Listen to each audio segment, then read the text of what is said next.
حضرت ابراہیم علیہ السلام کا ذکر خیر اس سے پہلے 2 جمعۃ المبارک کی نشستوں میں ہوا ہے، اور ہم نے ابراہیم علیہ السلام کی عظمت اور شان، رفعت اور بلندی جو اللہ تعالیٰ نے قرآن حکیم میں بیان کی ہے اس کو سنا ہے۔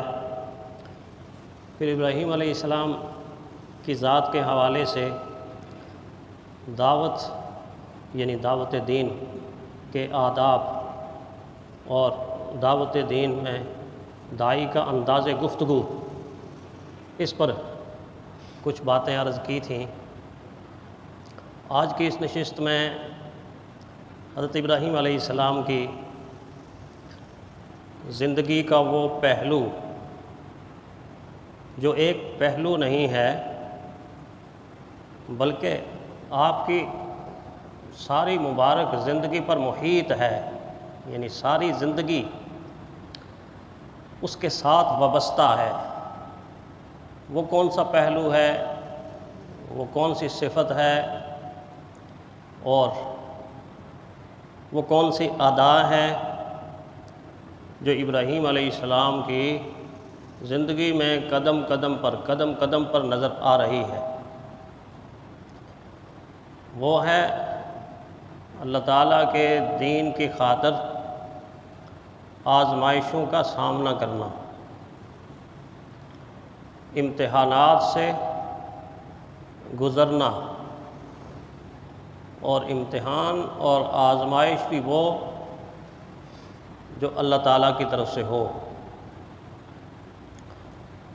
یہ آزمائش، یہ امتحان دراصل انسان کے پاس یا فیل ہونے کا پیمانہ ہے۔ ہم دنیا کے اعتبار سے بھی دیکھتے ہیں کہ جو ہم اور ہمارے بچے تعلیمی سفر جاری رکھتے ہیں تو تعلیمی سفر میں ان کی کامیابی کا معیار کیا ہوتا ہے؟ ان کی کامیابی کا معیار امتحان بنتا۔ جب امتحان کے مرحلے سے گزرتے ہیں تو پھر جا کے پتہ چلتا ہے کہ پاس کون ہوا اور فیل کون ہوا، کس نے کتنے نمبر لیے، کوئی کتنا کامیاب ہوا۔ اللہ تعالیٰ کی شان پہ قربان جائیں، اللہ تعالیٰ نے اپنے تمام انبیاء کا امتحان خود لیا، ممتحن خود خدا بنا۔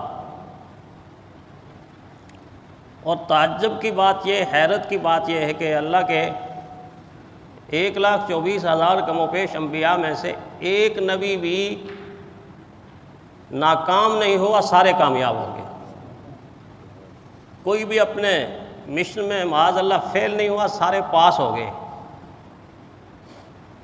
اور ان میں ابراہیم علیہ السلام کے بارے میں اللہ نے خود فرمایا، وَإِذِ ابْتَلَىٰ إِبْرَاهِيمَ رَبُّهُ بِكَلِمَاتٍ۔ وہ وقت بڑا قابل ذکر ہے، وہ وقت یاد کرنے کے قابل ہے کہ جب ہم نے حضرت ابراہیم علیہ السلام کو آزمایا، امتحان لیا، بکلمات، چند کلمات میں، چند باتوں میں، چند صفات میں، چند اعمال میں، چند مرحلوں میں، زندگی کے کچھ اہم موڑ ہیں، ان میں ہم نے ان کو آزمایا۔ اور یہ صرف ابراہیم علیہ السلام کے لیے قانون یا دستور نہیں، یہ قیامت تک آنے والے ہر مومن کے لیے قانون اور دستور ہے۔ وہ الگ بات ہے کہ اس سطح کا امتحان، اتنا اونچا امتحان، اتنا بلند امتحان، اتنا مشکل امتحان عام امتی اس کو پاس نہیں کر سکتا، عام امتی اس تک سوچ بھی نہیں سکتا، تصور بھی نہیں کر سکتا۔ لیکن آزمائشوں سے تو اہل ایمان کو گزرنا پڑتا ہے، گزرنا پڑے گا۔ خود اللہ تعالیٰ اہل ایمان کے لیے یہ بات فرما رہے ہیں، احسب الناس ان یترکوا ان یقولوا آمنا ان یقولوا آمنا۔ کیا آپ یہ سوچتے ہو کہ بس ہم نے آمنا کہہ دیا تو بس چھوڑ دیے جائیں گے؟ بس کام برابر ہو گیا، مسئلہ حل ہو گیا، بس ہم کامیاب ہو گئے۔ احسب الناس ان یترکوا ان یقولوا آمنا وهم لا یفتنون، وهم لا یفتنون۔ آمنا پڑھ لیا اور پھر تم آزمائے نہ جاؤ، یہ نہیں ہو سکتا۔ آمنا تو زبان سے ایک جملہ ہے، ایک قول ہے، کلمہ ہے، ایک وعدہ ہے، اللہ کی ذات کے ساتھ ایک ایگریمنٹ ہے، ایک معاہدہ ہے۔ اصل مرحلہ تو اب شروع ہوگا کہ اس لا الہ الا اللہ کہنے کے بعد تم اس ایگریمنٹ پہ پورا اترتے ہو، معاہدے پہ پورا اترتے ہو، وعدے پہ پورا اترتے ہو۔ اگر واقعی معاہدے پہ پورا اترو گے تو تب جنت کے تم مالک بنو گے۔ دوسرے مقام پر فرمایا ام حسبتم ان تدخلوا الجنہ، عجیب انداز ہے قرآن حکیم کا۔ کیا تم گمان کرتے ہو کہ تم ایویں ہی جنت میں داخل ہو جاؤ گے، ویسے ہی جنت میں داخل ہو جاؤ گے، مفت میں جنت میں داخل ہو جاؤ گے؟ کسی نے کہا نا کہ راہ گزر دنیا ہے، یہ بستی نہیں، دیکھ جنت اتنی سستی نہیں، دیکھ جنت اتنی سستی نہیں۔ راہ گزر دنیا ہے، یہ بستی نہیں، دیکھ جنت اتنی سستی نہیں۔ ام حسبتم ان تدخلوا الجنۃ ولما یأتکم مثل الذین خلوا من قبلکم مستهم البأساء والضراء وزلزلوا۔ تم سے پہلے لوگوں کو تو ایمان کے بارے میں اتنا آزمایا کہ تنگیوں کے طوفان آئے، مشقتوں کی آندیاں چلیں، ظلم کی چکیاں چلیں اور چکیوں کے درمیان ان کو پیسا گیا، آروں کے نیچے چیرا گیا، ان کے بدن کے ٹکڑے ٹکڑے ہوئے، پاش پاش ہوئے، ریزہ ریزہ ہوئے، کیما کیما بنے، حتیٰ یقول الرسول والذین آمنوا معہ متی نصر اللہ۔ ظلم کی چکی میں اتنے پسے کہ ان کی زبانوں سے یہ جملہ کب اللہ کی مدد آئے گی، کب اللہ کی مدد آئے گی؟ اللہ نے کہا ہاں اب تم کامیاب ہوگے، اب اللہ کی مدد آئے گی، اب اللہ کی مدد آئے گی۔ جب امتحان میں کامیاب ہوگے، صبر کی انتہا کرو گے، اجر کی انتہا شروع ہو جائے گی، اب اللہ کی مدد آئے گی۔